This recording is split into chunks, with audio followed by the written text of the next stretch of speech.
Good morning students. Today we are going to study about polar and non-polar covalent bond.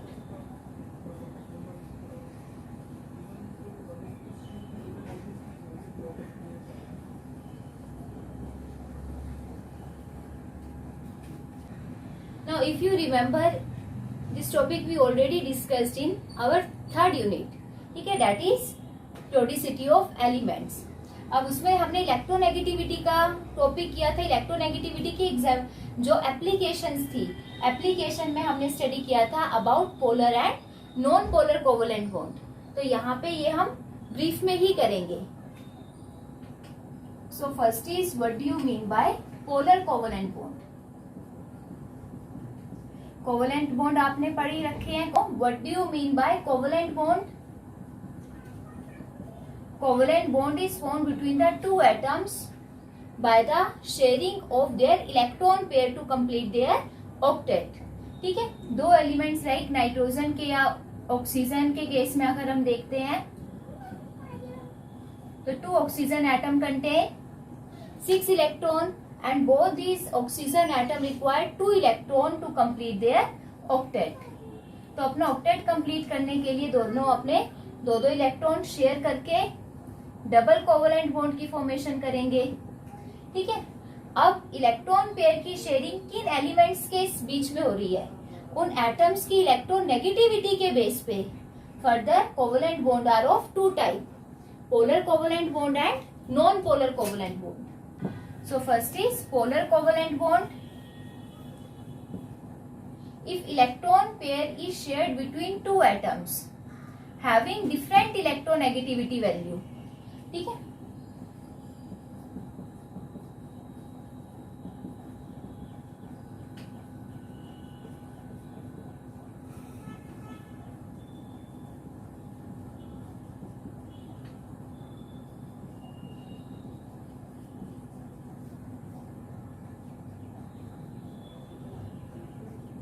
having different electronegativity value, then the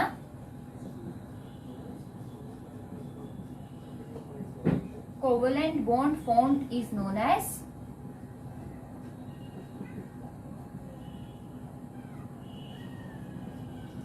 polar covalent bond. If electron pair is sharing between two atoms A and B and A and B have different electronegativity value, दोनों के लिए electronegativity value different है. तो electron pair sharing करके जो electron cloud आएगा, electron pair की sharing हुई है तो इलेक्ट्रॉन क्लाउड हमारा सिमेट्रिकल आना चाहिए. दोनों elements equal electron pair share कर रहे हैं, बट दोनों की इलेक्ट्रोनेगेटिविटी वैल्यू डिफरेंट है. If A is less electronegative then B, अगर ए की इलेक्ट्रोनेगेटिविटी बी से कम है तो जब जो मोर इलेक्ट्रोनेगेटिव होगा, electronegative element which have tendency to attract shared pair of electron towards itself, तो वो क्या करेगा, जो इलेक्ट्रॉन पेयर उसने शेयर किया है वो अपनी तरफ ज्यादा अट्रैक्ट करेगा और अट्रैक्शन की वजह से इलेक्ट्रॉन क्लाउड उस मॉलिक्यूल की तरफ शिफ्ट हो जाएगा. अब ज्यादा से ज्यादा इलेक्ट्रॉन नेगेटिव एलिमेंट अपनी तरफ अट्रैक्ट कर रहा है. So because of attraction of electron pair it carry slightly negative charge and the another element carry slightly positive charge.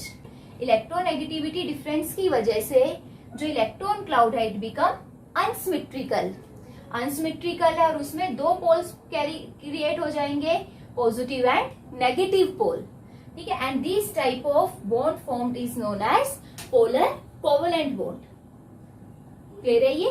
Polar covalent bond के अगर हम एग्जांपल लें like HCl molecule. In case of HCl molecule, hydrogen contain 1 valence electron and chlorine has 7 valence electron.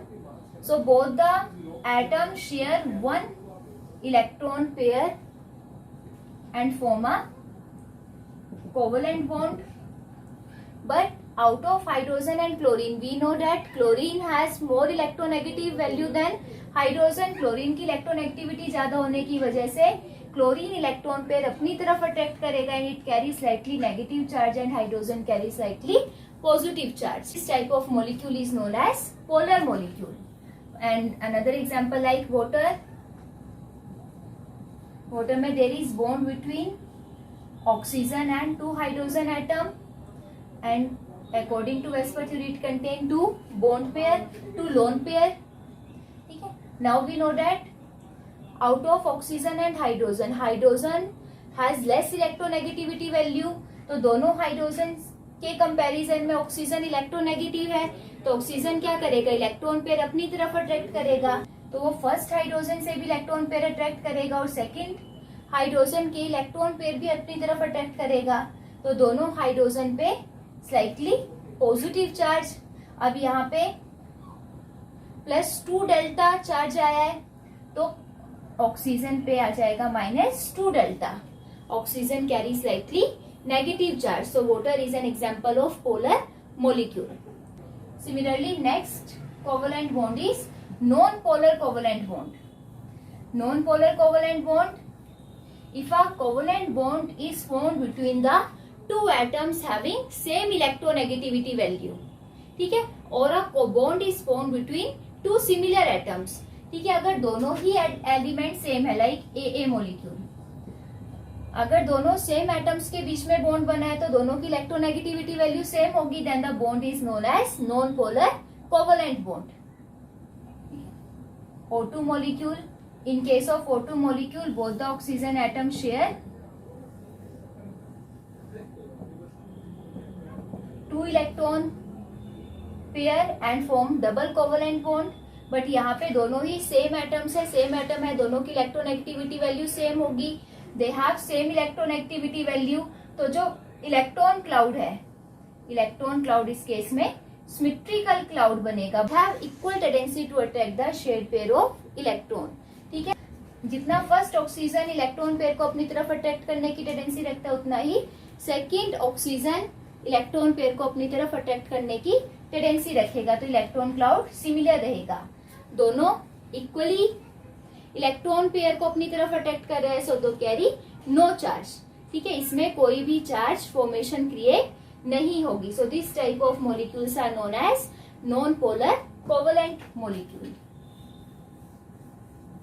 Is it clear? अब अगर हमने जो polar covalent bond का case किया था, पोलर कोवेलेंट बॉन्ड के केस में अनसिमेट्रिकल इलेक्ट्रॉन क्लाउड आएगा, less electronegative element carry positive charge and more electronegative element carry delta negative charge. तो चार्ज सेपरेशन की वजह से there is some partial ionic character, partial ionic character in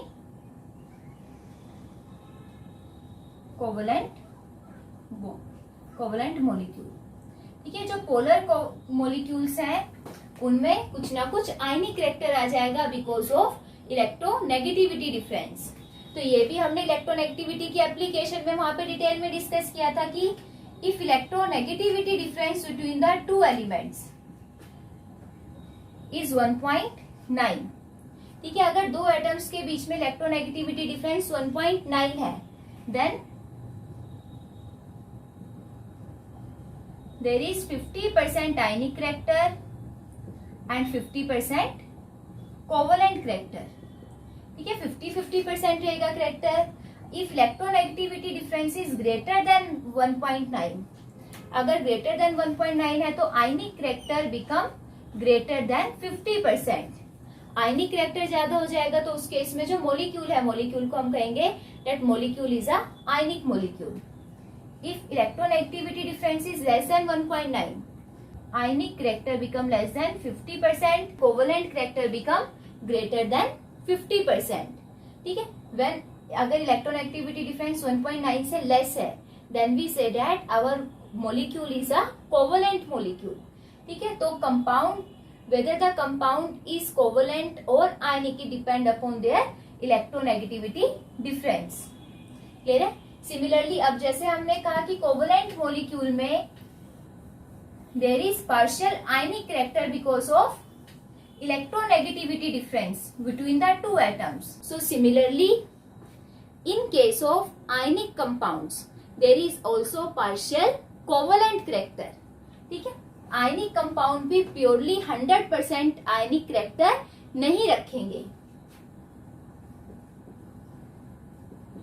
So there is partial covalent character in ionic bonds also, and this is explained by Fezan's rule. Fezan's rule ये आपका important है. ठीक है, अब इसको ध्यान से समझना. आयनिक बॉन्ड कैसे बनेगा? Ionic bond is formed by the complete transfer of electron. Complete transfer of electron से बनेगा तो there are two type of ions. One is cation which is smaller in size, and another one is anion which is larger in size.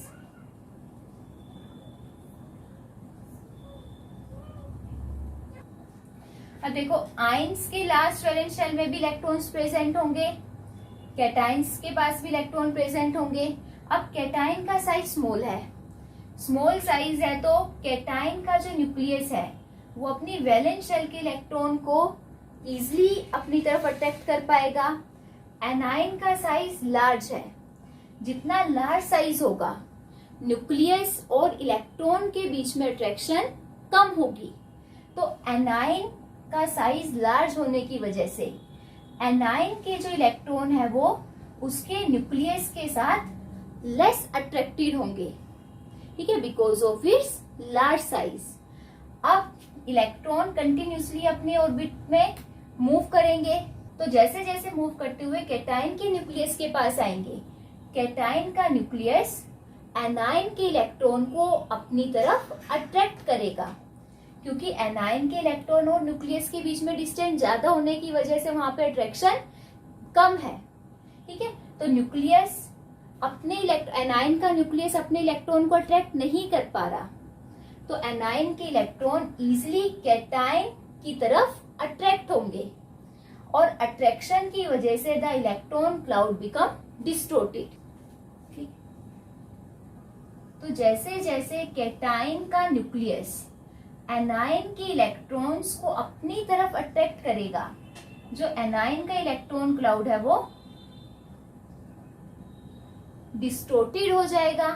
Actual electron cloud से जो electrons हैं वो cation की तरफ shift होंगे, और कुछ ना कुछ पार्ट आपका शेयरिंग में चला जाएगा. ठीक है, और जो ये कैटाइन की टेंडेंसी है to attract the electrons of anion. ठीक है, टेंडेंसी या power of cation to attract the electron of anion towards itself is known as polarization power of cation. ठीक है, कैटाइन तो क्या कर रहा है? इलेक्ट्रॉन को अपनी तरफ अट्रैक्ट कर रहा है, तो जितनी ज्यादा टेंडेंसी से वो एनाइन के इलेक्ट्रॉन को अट्रैक्ट करेगा, उसकी पोलराइजेशन पावर उतनी ही ज्यादा हाई होगी. और एनाइन के इलेक्ट्रॉन अट्रैक्ट हो रहे हैं, तो एनाइन के इलेक्ट्रॉन जिस टेंडेंसी से कैटाइन की तरफ अट्रैक्ट होंगे, that is known as its polarizability. ठीक है, तो यहां पे हमारे पास दो टर्म्स आई, polarizing power of cation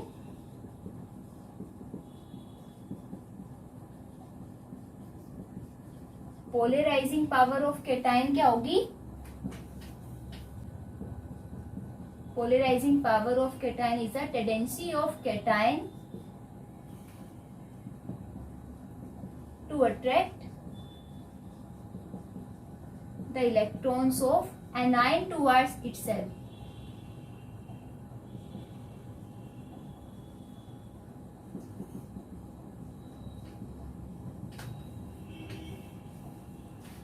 And next is polarizability of anion.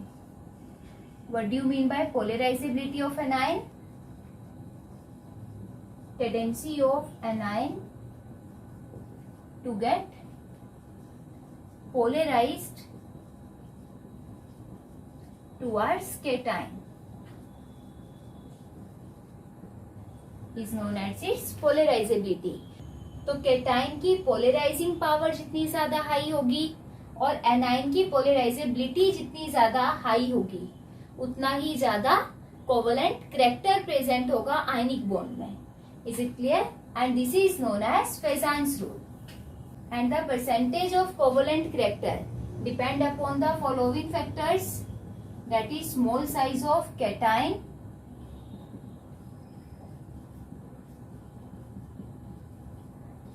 And large size of anion. कि मतलब आयन के साइज में केटाइन का साइज जितना स्मॉल होगा, एनाइन के इलेक्ट्रॉन को अपनी तरफ अट्रैक्ट करने की टेंडेंसी उसकी उतनी ही ज्यादा हाई होगी, न्यूक्लियस और इलेक्ट्रॉन के बीच में डिस्टेंस उतना ही कम होगा. तो जितना ज्यादा स्मॉल साइज होगा केटाइन का, केटाइन की पोलराइजिंग पावर उतनी ज्यादा हाई होगी. तो जितना लार्ज साइज होगा एनाइन का, इलेक्ट्रॉन और उसके न्यूक्लियस के बीच में डिस्टेंस हाई होगा तो इलेक्ट्रॉन अपने न्यूक्लियस के साथ अट्रैक्ट नहीं करेंगे, so they get easily attracted towards the nucleus of cation. तो उसकी पोलराइजेबिलिटी उतनी ही ज्यादा हाई होगी. जितनी ज्यादा हाई पोलराइजेबिलिटी होगी उस केस में फर्दर उसका जो कोवलेंट कैरेक्टर मैक्सिमम होगा. So like in case of lithium chloride and potassium chloride, which one has high covalent character? अब यहाँ पे देखो दोनों एनाइन सेम है, क्लोराइड आयन दोनों का साइज सेम है. केटाइन, अब केटाइन एक में है लिथियम आयन और second one contain potassium ion. तो हमें पता है लिथियम, सोडियम, पोटाशियम एक ही ग्रुप के मेंबर हैं. सो as we move down the group, size of ion increases. तो here size of potassium ion is greater than the lithium ion. तो cation का साइज जितना स्मॉल होगा उसकी पोलराइजिंग पावर इंक्रीज करेगी तो कोवलेंट कैरेक्टर इंक्रीज करेगा. तो लिथियम क्लोराइड के केस में covalent character is greater than the potassium chloride. Clear है ये?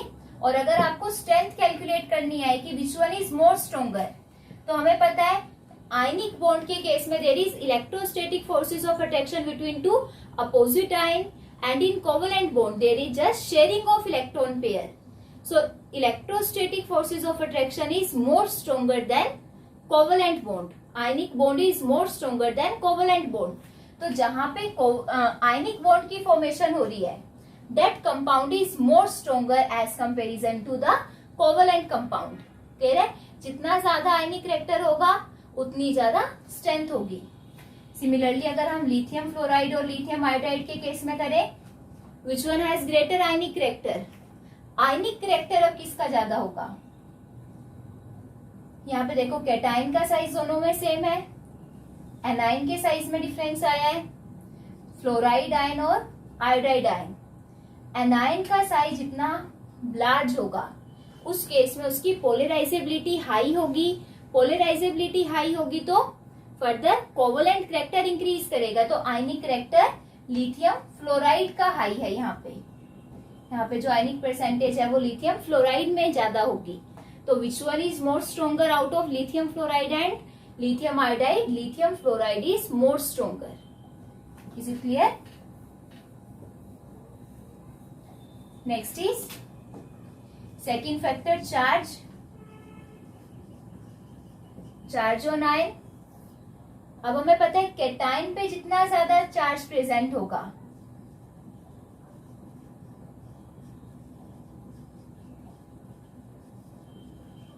केटाइन पे पॉजिटिव चार्ज जितना ज्यादा होगा, ठीक है, उस केस में उसका साइज उतना ही ज्यादा स्मॉल होगा. बिकॉज जितना ज्यादा चार्ज होगा उस वहां पे जेड इफेक्टिव इंक्रीज करेगा, इफेक्टिव न्यूक्लियर चार्ज इंक्रीज करेगा, because number of proton become greater than electron. तो for example like aluminium 3 positive और Mg 2 positive. In case of aluminium, number of proton is equal to atomic number, that is 13, and in case of magnesium, proton 12, electron aluminium atom के case में 13 होंगे। अब 3 positive charge है, 3 positive, that means उसने 3 electron loss कर दिए, तो electron become 10, 2 positive में इलेक्ट्रॉन बिकम 10। तो अब जितना ज्यादा पॉजिटिव चार्ज था, नंबर ऑफ प्रोटॉन इलेक्ट्रॉन से उतने ही ज्यादा हाई है। जितना पॉजिटिव चार्ज है इलेक्ट्रॉन उतने ही ज्यादा रिलीज हुए हैं। जितना इलेक्ट्रॉन रिलीज होगा इफेक्टिव न्यूक्लियर चार्ज उतना ही इंक्रीज होगा। साइज ऑफ कैटायन डिक्रीज होगा, साइज ऑफ कैटायन डिक्रीज होगा तो उसकी पोलराइजिंग पावर हाई होगी। और अगर हम एनाइन के साथ कंपेयर करें, एनाइन पे जो चार्ज है, एनाइन पे चार्ज नेगेटिव आएगा, तो जितना ज्यादा नेगेटिव चार्ज होगा, नेगेटिव के केस में न्यूक्लियर चार्ज उतना ही डिक्रीज होगा। न्यूक्लियर चार्ज डिक्रीज होगा तो साइज इंक्रीज करेगा, साइज इंक्रीज होगा तो पोलराइजेबिलिटी इंक्रीज होगी, पोलराइजेबिलिटी इंक्रीज होगी तो उस केस में उसका कोवेलेंट कैरेक्टर इंक्रीज होगा। Now O negative and O2 negative, proton दोनों के पास 8 है, इलेक्ट्रॉन O नेगेटिव पे एक नेगेटिव चार्ज 9, O2 नेगेटिव पे 10। तो जितना ज्यादा नेगेटिव चार्ज इंक्रीज हुआ, नंबर ऑफ इलेक्ट्रॉन इंक्रीज हुए, नंबर ऑफ इलेक्ट्रॉन इंक्रीज होने से जेड इफेक्टिव डिक्रीज होगा, इफेक्टिव न्यूक्लियर चार्ज डिक्रीज होगा तो साइज ऑटोमेटिकली इंक्रीज करेगा, साइज इंक्रीज होगा तो उसकी पोलराइजेबिलिटी पावर इंक्रीज होगी और कोवेलेंट कैरेक्टर इंक्रीज होगा। Is it clear? सो अगर हम इसका एग्जांपल लें, out of magnesium chloride and aluminium chloride, which one has more ionic character? Magnesium oxide पे Mg2 पॉजिटिव, एल्यूमिनियम 3 पॉजिटिव। तो जितना पॉजिटिव चार्ज होगा उतना कोवेलेंट कैरेक्टर होगा। ठीक है, तो positive charge Mg2 positive pay कम है तो इसका आयनिक कैरेक्टर हाई होगा, because larger is the charge on cation, smaller is its size and greater is its polarizing power, and higher is the polarizing power, more is the covalent character. And last is electronic configuration. अब अगर हमारे पास दो metals हैं, दोनों का size और charge same है, लाइक कॉपर क्लोराइड और सोडियम क्लोराइड। कॉपर क्लोराइड में कॉपर के पास भी पॉजिटिव चार्ज है, सोडियम के पास भी पॉजिटिव चार्ज है, सोडियम क्लोराइड में वो दोनों का साइज भी सेम है। तो उस केस में अगर आपको पार्शियल कोवेलेंट कैरेक्टर कैलकुलेट करना है किसका हाई होगा, then it is calculated by their electronic configuration. Electronic configuration एक तो हमने की है noble gas configuration. Noble gas configuration कौन सी होगी? In which there is 8 electron in large shell. ठीक है, बट अगर हम डी ब्लॉक के एलिमेंट्स देखें, डी ब्लॉक एलिमेंट्स में एस और पी से डी के 10 इलेक्ट्रॉन्स और एक्स्ट्रा आ जाएंगे।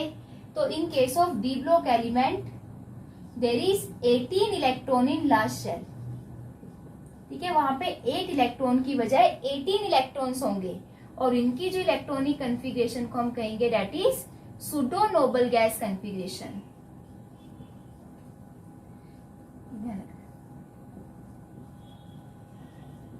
Pseudo Nobel gas configuration. अब जो सूडो वर्ड है, सूडो वर्ड हम तब यूज करेंगे, सूडो मीन्स फॉल्स। ठीक है, फॉल्स अब हम उस केस में यूज करेंगे जहां पे कन्फिगरेशन तो हम बोल रहे हैं नोबल गैस कन्फिगरेशन, मतलब उसका ऑक्टेट कंप्लीट कर रहे हैं, बट उसकी जो प्रॉपर्टीज है, प्रॉपर्टीज में एक्चुअली उस केस वाली नहीं है जो हम स्टडी कर रहे हैं। अब सूडो नोबल गैस कन्फिगरेशन हम कह तो रहे हैं कि उसका ऑक्टेट कंप्लीट हुआ, बट इन एक्चुअल उसके ऑक्टेट में 8 इलेक्ट्रॉन ना आके वहां पे 18 इलेक्ट्रॉन्स आएंगे। ठीक है, तो जब भी दो कंपाउंड्स में हम बात करेंगे तो अगर एक मेटल में सिंपल नोबल गैस कन्फिगरेशन है और दूसरे में सूडो नोबल गैस कन्फिगरेशन है, तो जो हमारे डी ब्लॉक के एलिमेंट्स होंगे, डी ब्लॉक के एलिमेंट्स कभी भी आयनिक कंपाउंड की फॉर्मेशन नहीं करेंगे, because they show pseudo Nobel gas configuration. इनमें इंट्रैक्शंस हाई होंगी। Is it clear? So this is about polar and non-polar covalent bond and partial ionic character in covalent bond and partial covalent character in ionic bond.